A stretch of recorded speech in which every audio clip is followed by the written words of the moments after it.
Assalamualaikum warahmatullahi wabarakatuh. Shalom, Om Swastiastu, Namo Buddhaya, salam kebajikan untuk kita semua.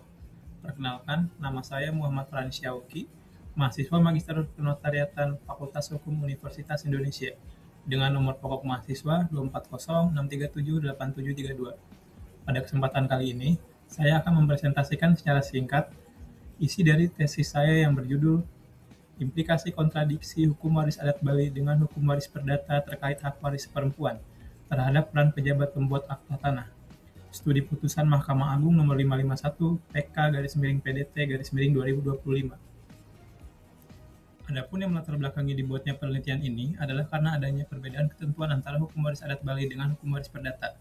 Dalam hukum waris adat Bali, pada prinsipnya mengutamakan ahli waris laki-laki atau yang biasa disebut dengan purusa. Sedangkan hukum waris perdata mengatur bahwa baik laki-laki dan perempuan memiliki hak yang setara. Perbedaan pengaturan ini menimbulkan kontradiksi antara hukum waris adat Bali dengan hukum waris perdata yang dapat berimplikasi pada peran pejabat pembuat akta tanah. Penelitian ini bertujuan untuk mengetahui implikasi yang terjadi akibat adanya perbedaan pengaturan antara hukum waris adat Bali dengan hukum waris perdata terkait hak waris perempuan yang dapat berdampak kepada PPAT di Bali, serta peran PPAT tersebut dalam mengimplementasikan ketentuan hukum waris adat Bali tersebut dalam praktik pembuatan akta jual beli, dengan berfokus pada kasus yang terjadi dalam putusan Mahkamah Agung nomor 551 PK/PDT/2025. Metode penelitian yang digunakan dalam penyusunan penelitian ini menggunakan bentuk penelitian hukum doktrinal dengan tipologi penelitian eksplanatoris melalui studi kepustakaan terhadap peraturan perundang-undangan, doktrin, dan jurisprudensi terkait. Hasil penelitian yang ada memperlihatkan bahwa kontradiksi antara hukum waris adat Bali dengan hukum waris perdata dapat menimbulkan implikasi bagi PPAT yang ada di Bali, yaitu timbulnya ketidakpastian hukum yang membuat dilema bagi PPAT, sehingga dapat berujung pada risiko sanksi administratif, gugatan perdata, atau bahkan tuntutan pidana.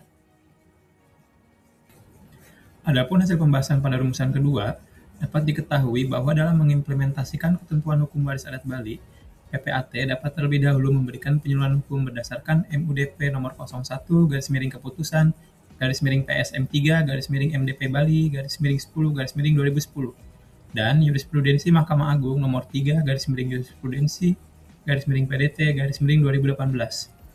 Setelah itu, PPAT dapat memberikan saran untuk melakukan musyawarah di antara para ahli waris. Setelah konflik di antara para ahli waris selesai, barulah PPAT dapat membuat akta jual beli yang diperlukan oleh ahli waris bersangkutan. Penelitian ini menegaskan bahwa meskipun pada prinsipnya hukum waris adat Bali bersifat patrilineal, namun dalam praktiknya sekarang ini telah mengakui perempuan sebagai ahli waris sesuai dengan perkembangan zaman, sehingga PPAT tidak perlu ragu apabila datang kepadanya seorang ahli waris perempuan yang hendak melakukan perbuatan hukum tertentu atas tanah warisan miliknya. Sekian penjelasan singkat tesis saya, kurang lebihnya mohon maaf. Wassalamualaikum warahmatullahi wabarakatuh. Shalom, Om Santi Santi Om, dan salam kebajikan bagi kita semua.